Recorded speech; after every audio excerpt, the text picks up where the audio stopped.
आपकी है क्या? मुझे तो आज तक यही समझ नहीं आई कि आपकी फॉरेन पॉलिसी है क्या।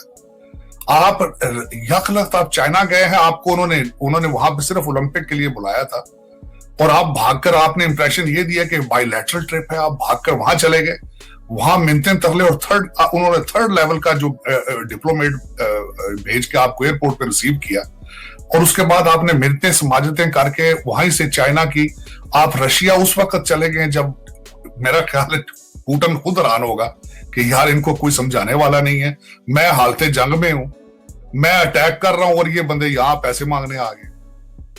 मेरा मैं खुद हैरान हो गए वो यार कि ये कितने बड़े फकीर हैं ये जिसका नॉर्मली तस्करा कहीं नहीं हो रहा। हमारे जो सियासी मंजरनामे में अमूमन हम अच्छी खबर देना पसंद करते हैं। एक बात ये कि चाइनीज फॉरेन मिनिस्टर ने जब इस्लामाबाद थे तो उन्होंने बीजिंग से एक खबर जारी करवाई है कि पाकिस्तान यानी कि Beijing and Islamabad are concerned over sanctions on Moscow और रशिया।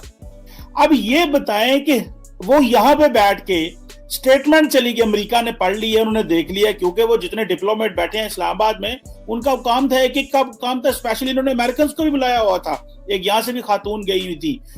तो ये बताइएगा कि ये जो चीज है इसका हमने स्टेटमेंट चुप करके दिलवा दी है, ये इस्लामाबाद से हमने स्टेटमेंट नहीं दिलवाई, ये उन्होंने बीजिंग से दिलवा दी है कि जी Islamabad and Beijing are concern कि जो रशिया के ऊपर अमेरिका और बाकी लोग सैंक्शंस लगा रहे हैं। दूसरा, इसके साथ में एक और की चीज अटैच कर दूं, अफगानिस्तान ईरान दोनों हमारे नेबर हैं और मुसलमान हैं, दोनों के फॉरेन मिनिस्टर नहीं आए और साथ में यूएई के फॉरेन मिनिस्टर भी नहीं आए। ये क्या चीज है कि ये देखें, एक तरफ आप चाइना को खुश करते करते सारी दुनिया को नाराज कर बैठे हैं और घर में हम अफगानों से गोलियां खा रहे हैं, वहां से सारे दहशतगर्द हमको मार रहे हैं और साढ़े न खुश ही नहीं पाऊंगे। ये क्या है ताड़ साहब?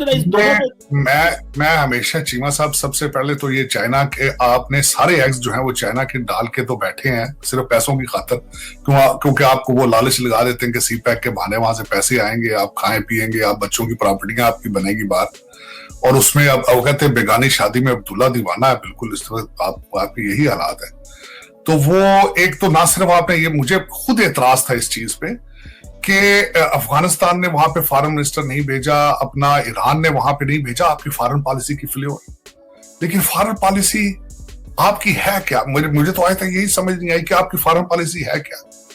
आप यकलख्त आप चाइना गए हैं, आपको उन्होंने वहां पे सिर्फ ओलंपिक के लिए बुलाया था और आप भागकर आपने इंप्रेशन ये दिया कि बायलैटरल ट्रिप है, आप भागकर वहां चले गए, वहां मिन्नतें तरले और उन्होंने थर्ड लेवल का जो डिप्लोमेट भेज के आपको एयरपोर्ट पे रिसीव किया और उसके बाद आपने मिन्नतें समाजतें करके वहीं से चाइना की आप रशिया उस वक्त चले गए जब मेरा ख्याल है पुतिन खुद हैरान होगा कि यार इनको कोई समझाने वाला नहीं है, मैं हालते जंग में हूं, मैं अटैक कर रहा हूं और ये बंदे यहां पैसे मांगने आ गए।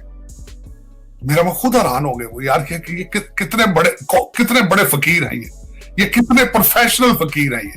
वो रशियन हंसते हो गए बैठ के कि आल-ईमान यार ये कितने बड़े भिखारी हैं ये, कि दुनिया जल रही है, थर्ड वर्ल्ड वॉर शुरू हो रही है, हम मार रहे हैं और ये पैसे मांगने आ गए। ये खैरात देखो ना, कितने प्रोफेशनल फकीर हैं। मैं खुद कई दफा हैरान होता कि इनको कोई समझाने वाला नहीं है, कोई इनकी मोरालिटी नहीं है, कोई सेल्फ रिस्पेक्ट नहीं है कि यार सारी दुनिया बेचारे वो। अच्छा, दूसरा आपको ये बल्कि एक और ब्लंडर आप तो कह रहे, इनका ब्लंडर ये था कि पाकिस्तानी एम्बेसडर जो यूक्रेन में था वो यूक्रेन को जाके उनको कह रहा था हम आपके साथ हैं। प्रेसिडेंट रशिया चले गए और इनका जो वो वहां पे जो एम्बेसडर है खोखर साहब, वो जाके तो यूक्रेन के मिलके जाके उन्होंने कहा था कि पाकिस्तान इज विद यू। मेरा जो आपका एम्बेसडर है उसका नैरेटिव कुछ और है, प्राइम मिनिस्टर का नैरेटिव कुछ और।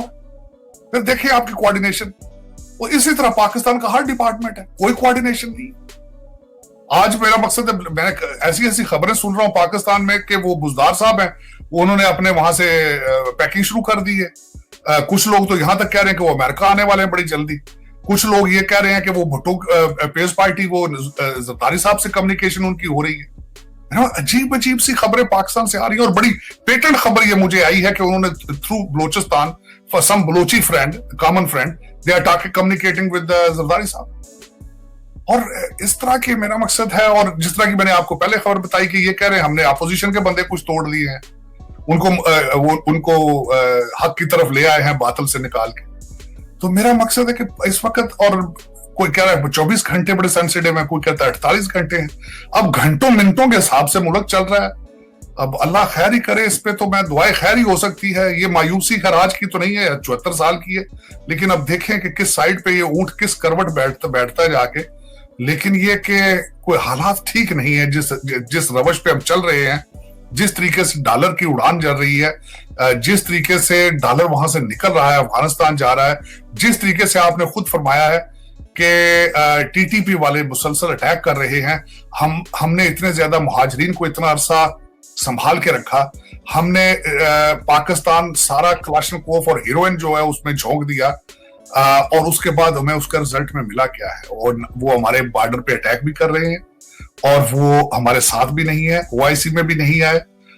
और मेरा मकसद है, अगर सोचा जाए तो आपकी हर पॉलिसी फेल है, इंक्लूडिंग फॉरेन पॉलिसी। अफसोस के साथ ये है कि हमारे फॉरेन मिनिस्टर साहब जो है कुरैशी साहब, वो मुल्तान की जिली सियासत से आगे ग्रो ही नहीं कर सके इस वक्त। वो है तो ये बात है, सुना जा रहा है कि वो बार बार कोशिश कर रहे हैं आजकल भी कि -1 फार्मूले में कहीं वो स्लिप होकर प्राइम मिनिस्टर बन जाए, लेकिन चांसेस नहीं लग रहे, क्योंकि वो अपने आप को मुल्तान की सियासत से आगे नहीं लेके जा सके। उसकी वजह यह है कि उनकी आखिरी स्पीच का मैंने एक लफ्ज सुना था जो उन्होंने नेशनल असेंबली में किया था, उसमें वो फॉरेन मिनिस्टर नहीं लग रहे थे, वो डिस्ट्रिक्ट काउंसिल के मेंबर लग रहे थे। तो जिस बंदे का विजन, वो कहते हैं ना, आप छोटा सोचे तो आप छोटे हो जाते हैं, आप बड़ा सोचे तो बड़े हो जाते हैं। वो he doesn't think like a foreign minister, he think like a chairman district council, और he thinks like a member of district council. तो वो उनके बस की बात नहीं है कि अफगानी क्यों नहीं आए, ईरानी क्यों नहीं आए। हो सकता है उन्हें पता ही ना हो कि वो नहीं आए, ये भी कोई बात नहीं, ये भी कोई बईद नहीं है, क्योंकि जो इस वक्त जो हालात हैं, आपने सिर्फ और सिर्फ इस गवर्नमेंट ने ओआईसी के इस इजलास को यूज किया है पॉलिटिकल गेन के लिए कि 2 दिन और डिले हो जाए, कुछ 2 दिनों में हमारे और मेंबर ना टूटे हैं और ये इस्लामाबाद में ना लोग आए हैं। फिर बस इसको आपने यूज किया है। अदरवाइज आपने खुद एडमिट किया है कि OIC is a fail organization, और कुछ भी डिलीवर नहीं कर पा रहे, और कर नहीं पा रहे, आज तक उन्होंने किए ही नहीं है।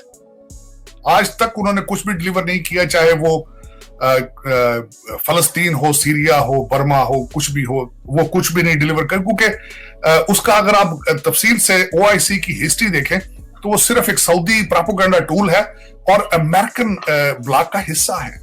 OIC is tilted toward. Hello everyone, हमारे चैनल पे आप सबका स्वागत है। अगर आपने अभी तक हमारे चैनल को सब्सक्राइब नहीं किया है, जल्दी से कर दीजिए।